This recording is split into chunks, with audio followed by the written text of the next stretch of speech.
मेरे YouTube channel easy chemistry classes में आपका बहुत बहुत स्वागत, बहुत बहुत अभिनंदन। मैं हूं chemistry expert Devdutt Gangwar. Guys, मेरे चैनल को लगातार सब्सक्राइब करते रहें, वीडियोज को शेयर करें और लगातार देखते रहें। हमारा जो चैप्टर चल रहा है NCERT बुक का, वो fourth chapter chemical bonding and molecular structure चल रहा है।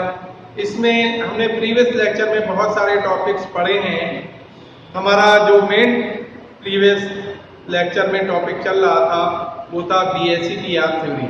इसमें हमने पढ़े थे एग्जांपल्स ऑफ BACTR थ्योरी, और आज उसके 6 एग्जांपल्स हैं BACTR थ्योरी के, जिसको हम स्टार्ट करने जा रहे हैं।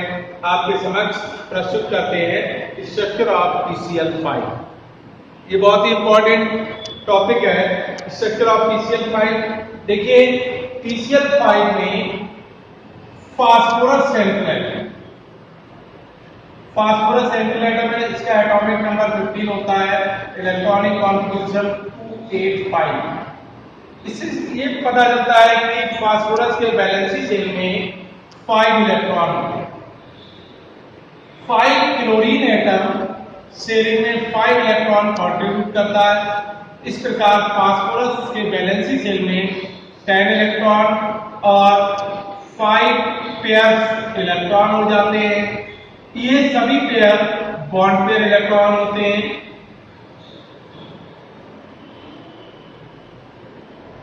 अकॉर्डिंग टू BACTR थ्योरी के अनुसार जिस सेंट्रल एटम के वैलेंसी शेल में 5 पेयर इलेक्ट्रॉन होते हैं, उसका स्ट्रक्चर ट्राइगोनल बाइहेड्रल होता है। देखिए, ये हो गया स्ट्रक्चर ट्राइगोनल,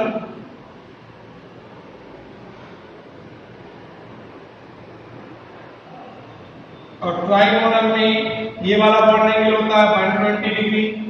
ठीक, अगर इसको यहां से कट कर दिया जाए तो ये एंगल हो जाएगा 90 डिग्री का।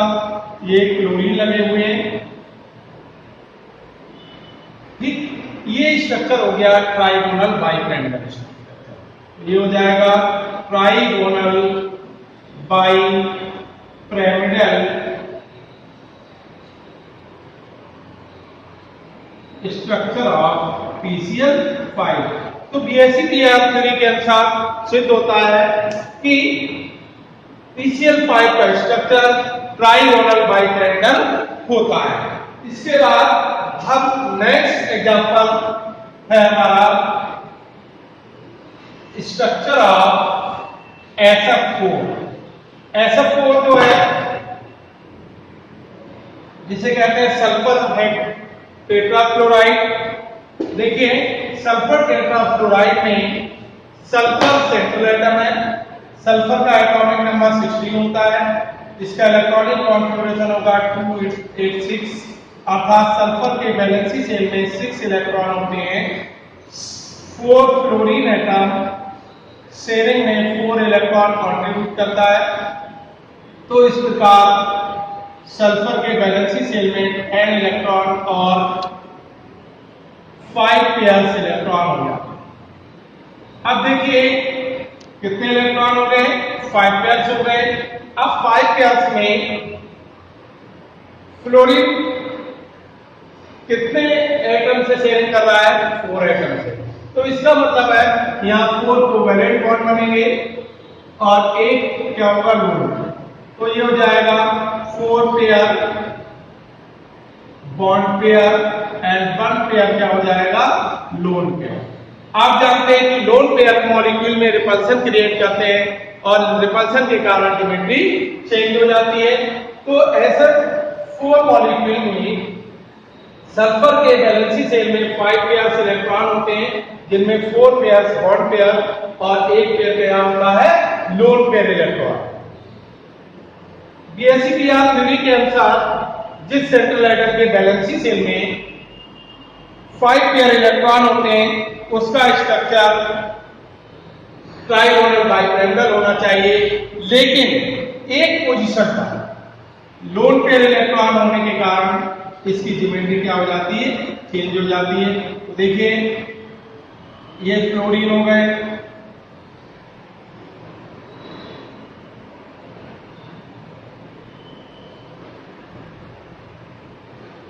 ये लो, ये स्ट्रक्चर हो गया ए। अब देखिए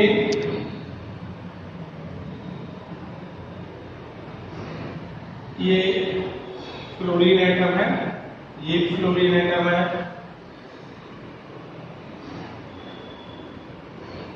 ये फ्लोरीन एटम, ये। अब ये पोजीशन पे आ गया लोन पे, ये स्ट्रक्चर हो गया। अब देखिए इसका रिड्यूस स्ट्रक्चर है, ये पोजीशन जो है डिस्ट्रॉय हो जाएगी, तो ये हो जाएगा फ्लोरीन, ये फ्लोरीन, ये फ्लोरीन, ये फ्लोरीन। तो इसको हम कहेंगे डिस्टॉर्टेड टेट्राहेड्रल और सीसा।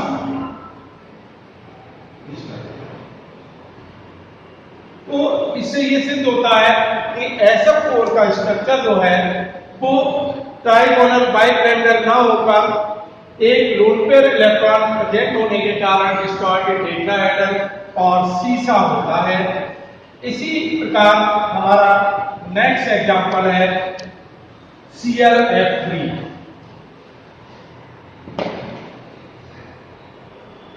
ClF3, अब देखिए ClF3 में क्लोरीन सेंट्रल एटम, क्या है? क्लोरीन सेंट्रल एटम है। क्लोरीन का एटॉमिक नंबर 17 होता है, इसका इलेक्ट्रॉनिक कॉन्फ़िगरेशन हो जाएगा 287, अर्थात क्लोरीन के वैलेंसी शेल में 7 इलेक्ट्रॉन होंगे, 3 फ्लोरीन शेल में 3 इलेक्ट्रॉन कंट्रीब्यूट करेंगे।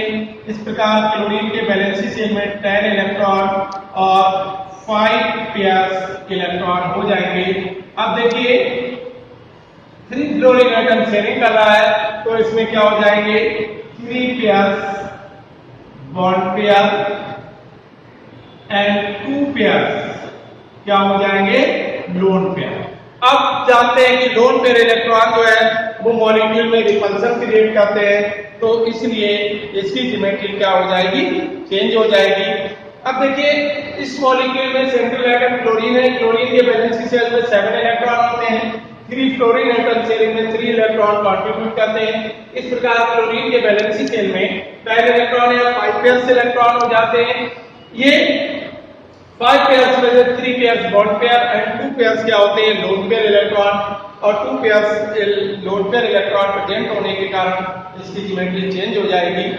अब BSE-PR थ्योरी के अनुसार जिस सेंट्रल एटम के वैलेंसी शेल में 5 पेयर इलेक्ट्रॉन होते हैं उसका स्ट्रक्चर ट्राइगोनल बाइपिरामिडल होना चाहिए, लेकिन इसकी 2 इक्वेटोरियल पोजीशन पर लोन पेयर इलेक्ट्रॉन प्रेजेंट होने के कारण इसका स्ट्रक्चर जो है वो T शेप होता है। देखिए ये क्लोरीन है, ये फ्लोरीन लगा, ये फ्लोरीन लगा, ये लोन पेयर इलेक्ट्रॉन है, ये लोन पेयर, ठीक है। अब देखिए इसको इस प्रकार लिखेंगे, Cl हो गया, ये फ्लोरीन है, ये फ्लोरीन लगा है, ये फ्लोरीन लगा, ये lone pair electron, lone pair electron present है, तो इसलिए इसका स्ट्रक्चर चेंज होकर क्या हो जाएगा? P shape. तो इसलिए ClF3 का स्ट्रक्चर क्या होता है? P शेप, ठीक है। अब नेक्स्ट हमारा टॉपिक, इसी टॉपिक में नेक्स्ट एग्जांपल है ICl2I। देखिए ICl2I, अब ICl2I में आयोडीन सेंट्रल एटम है। अब आयोडीन के वैलेंसी शेल में 7 इलेक्ट्रॉन होते हैं, ठीक, 7 इलेक्ट्रॉन होते हैं।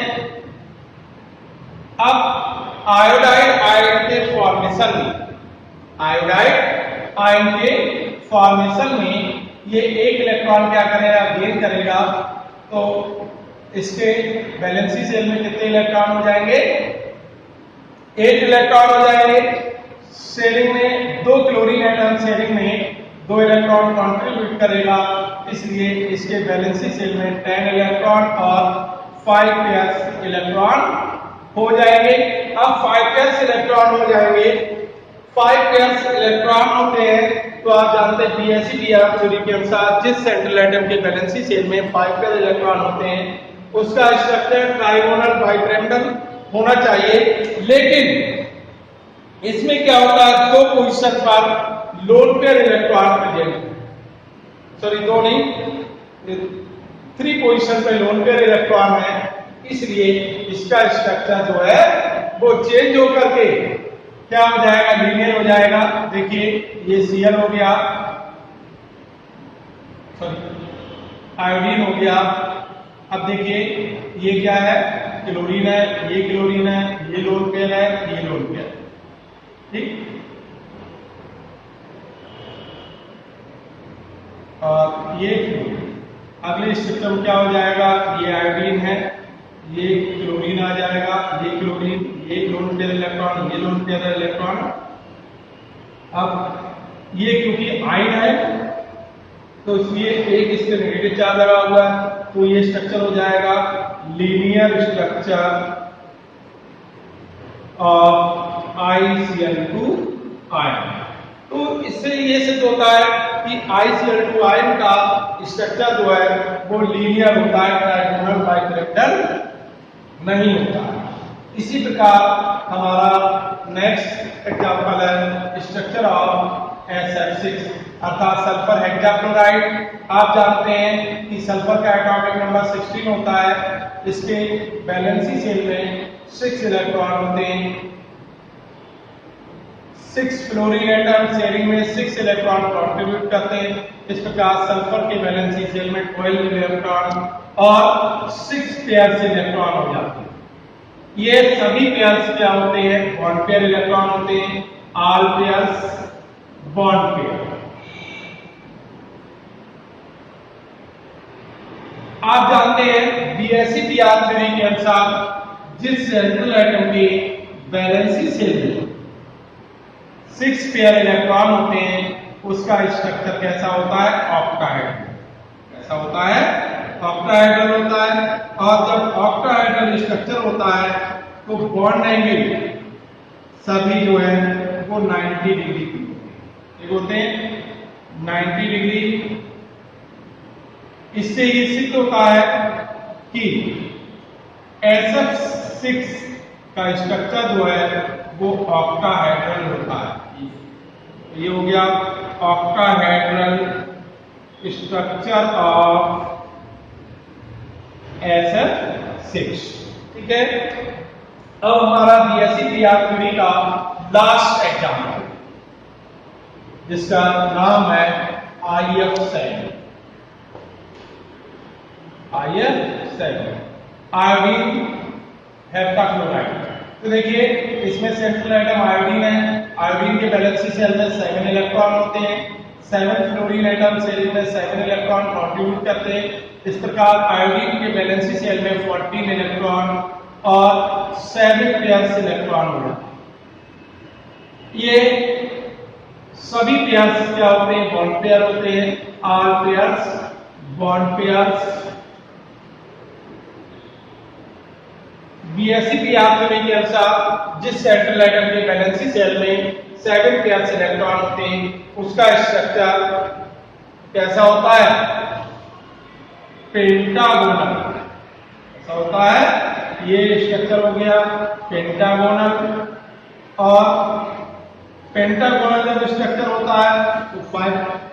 अब ये है बाइपिरामिडल, तो इसका मीन्स ये है कि जिस सेंट्रल एटम के वैलेंसी शेल में 7 पेयर्स इलेक्ट्रॉन होते हैं उसका स्ट्रक्चर कैसा होता है, पेंटागोनल होता है। तो पेंटागोनल बाइपिरामिडल स्ट्रक्चर में ये एंगल 72 डिग्री का हो जाएगा और ये 90 डिग्री।